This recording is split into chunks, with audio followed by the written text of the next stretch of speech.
We are now reading lesson number 84, that is Sleepless. Thomas Edison's life story is one worth reading about. Part visionary, part gambler, and part genius. He was a brilliant inventor who made the best use of his time on the planet. Though he had only 6 months of formal schooling, he had reached success.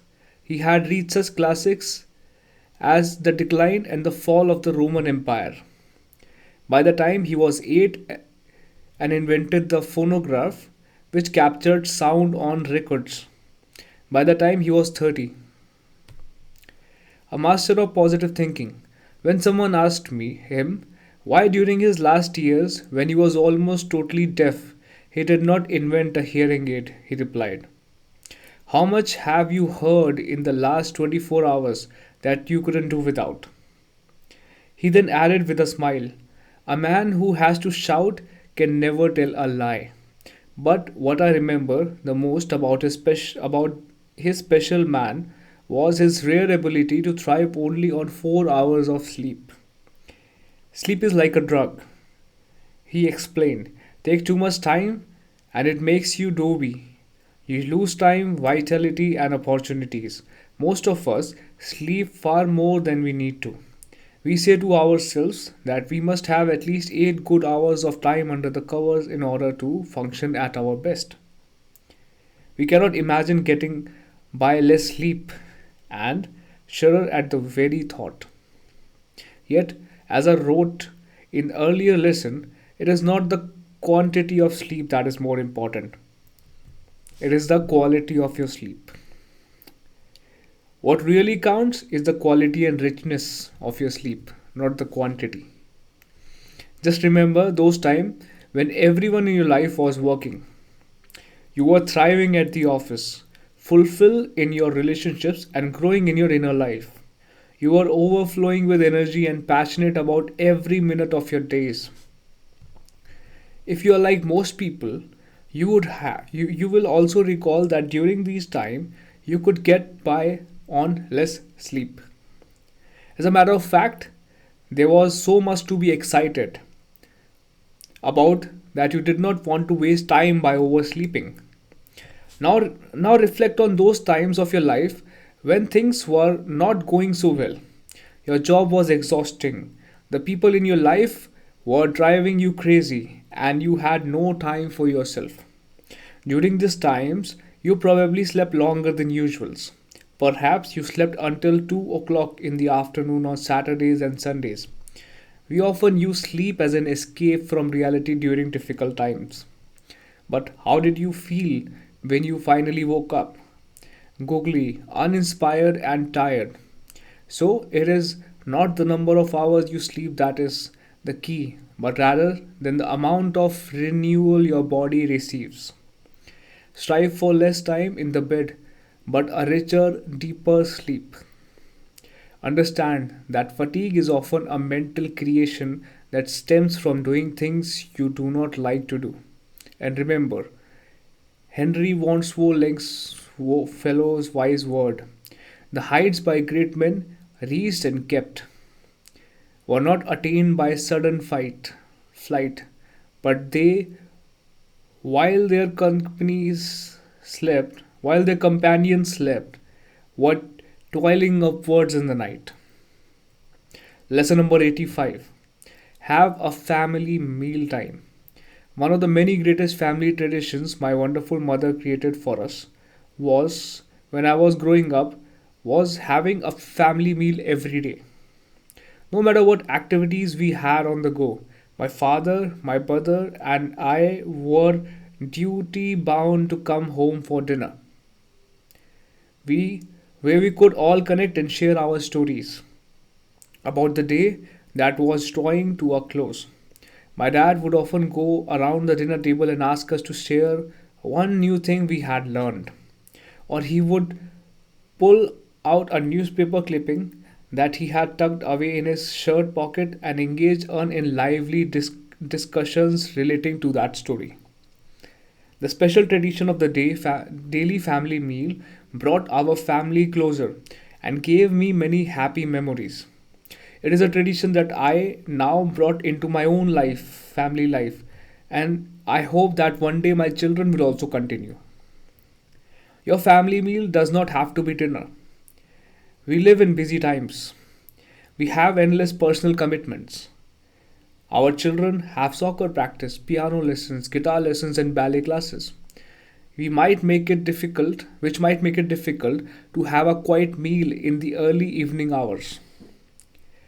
Your family meal could take place over breakfast or lunch if your schedule allows for it. It might be even a quick snack of milk and cookies at the very end of the day. The important thing is that you find some time every day to break bread with those you love the most and consistently work at building a richer and more meaningful life that you can build upon them. Lesson number 86: Become an imposter. Research has shown that the way you act influences the thought you think. If you look to the ground, slouch over and generally model yourself physically after a depressed person, you will eventually start to feel depressed. If, on the other hand, you smile and laugh and stand upright with the head held high, you will soon find that you feel much better. Even though you may not have been in a great mood to begin with, but it will make you feel better. Using this information, you can start to fake it until you make it. In other words, you can pretend to be the kind of person you wish to be. By consistently acting as a highly enthusiastic person might or as truly confident person would, you will eventually take on these personal attributes. The power of the act like you wish you would become one day technique was demonstrated by a study at Stanford University in which a team of psychologists took a group of emotionally secure college students and randomly separated them in two groups within a simulated prison settings. The first group was instructed to act like prison guards, while the second group was told to the group members was affected so dramatically by this experiment that the psychologists were forced to end it only after 6 days. The in the inmates had become severely depressed, hysterical, and suffered from crying bouts, while the guards behaved cruelly and uncaringly. As the study confirms, acting as if technique is a highly effective way to modify your behavior and transform yourself into a person you plan to be. Lesson number 87: Take a public speaking course. As a professional speaker who specializes in leadership, personal effectiveness, and life improvement, I have the privilege of appearing on programs that feature some of the world's top experts like Brian Tracy, the renowned motivational speaker, Professor John Cotter, and the respected business guru, celebrities like actor Christopher Reeve and musical superstar like Joel. I give keynote addresses at about 75 major conferences and a year and speak to large audiences across North America in a Caribbean in Asia. Yet very few people know that the greatest fear of my life was once public speaking. While I was in school, I would avoid opportunity to speak in front of people for fear of failure. If a teacher asked me to give an oral report to the class or speak on a certain subject, I would always find some excuse not to do it. My fear of public speaking affected my confidence and prevented me from doing many of the things I knew in my heart I could do. It was until I took the public speaking course from Dale Carnegie organization that I began to change.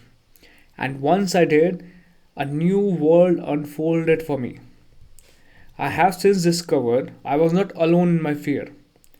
It has been reported that most people fear speaking in front of an audience even more than death itself. Talking to a large group of people draws us out of the circle of security that we tend to live in and forces us to confront the entirely foreign experience. But two things can dramatically reduce your fear of public speaking, as well as other fear for that matter: preparation and practice. By taking a public speaking course that will prepare you for speaking before groups and offer you a regular forum to practice in front of groups, you will soon manage your fear and eventually master it.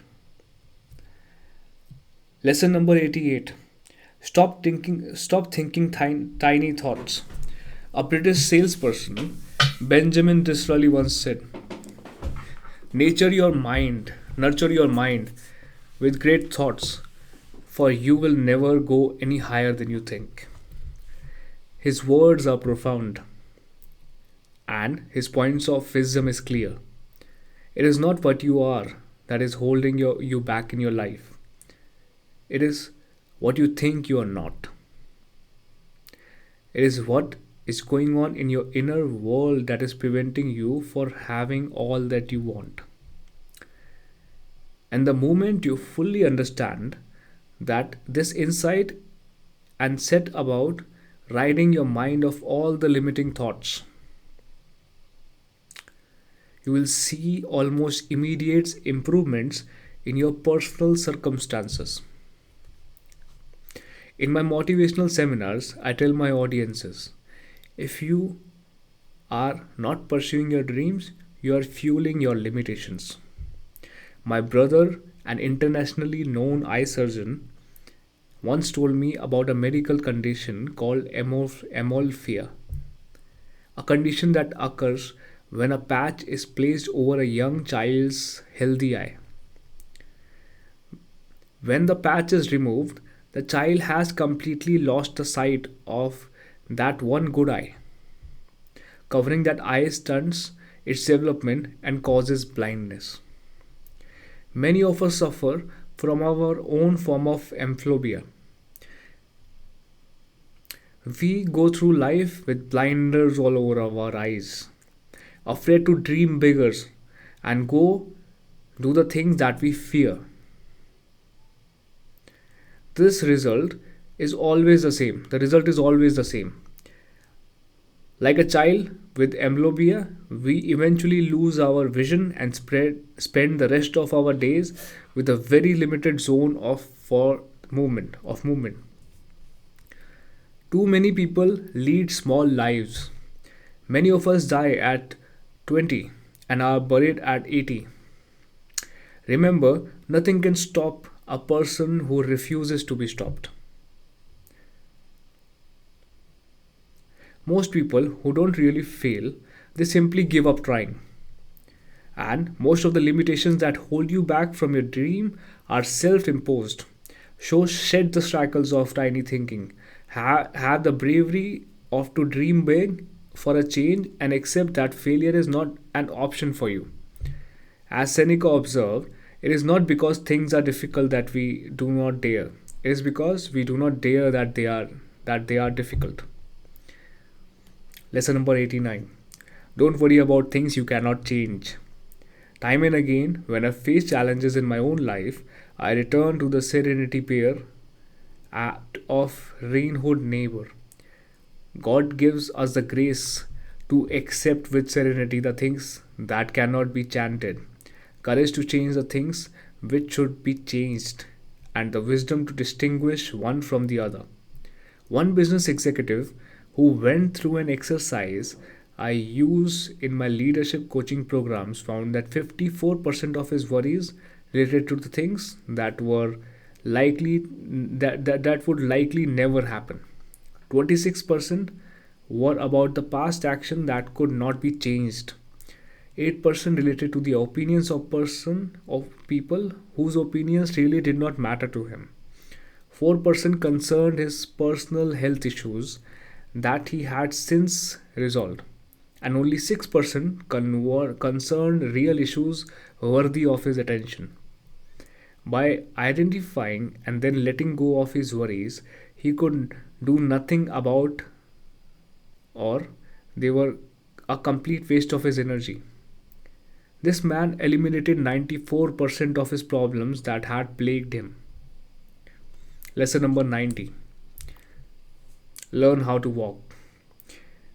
Nearly 10 years ago, I received a package in the mail from my father. In it was a worn out old book that carried the following inscription on the inside front cover: Dear Robin, some time ago, I picked up the book from a store that sells second hand books. Though the money paid from this book was nominal, its net worth is tremendous. I enjoyed reading it immensely, and I hope you will too. Love that. Published in 1946. This book is called Getting the Most Out of Life and is one of the treasures of my library of wisdom, literature, and self help books.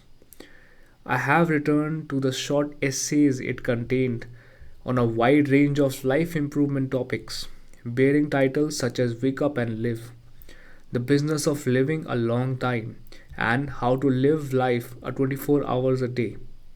Many times over the years, and I have grown much of the lessons offered, much grown much from the lessons offered. It is truly a priceless possession.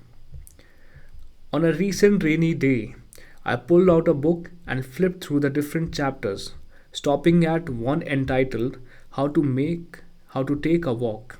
In it, author Alan Dovey shares his insight on how one can get the best out of walking. First, he advises a walk should never have a specific purpose. Rather than having a destination, you should simply immerse yourself in the beauty of the walk itself. Second, you must never walk your worries with you on the walk. Leave them at your home, or if you don't, they will become they will become evenly more deeply rooted in your mind by the end of the walk. And finally, be truly aware. Train yourself to pay complete attention to the sights, sounds, and smells. Study that shape of the leaves on the tree. Study the shape of the leaf on the tree. Observe the beauty of the clouds and the fragrance of the flowers. As he concludes, the world after all is unendurable. When a person gets a chance to look at it and smell it and feel its texture and be alone with it, this acquaintance with the world, this renewal of the magical happiness and wonderment which you felt when you were a child, such as purpose of taking walks.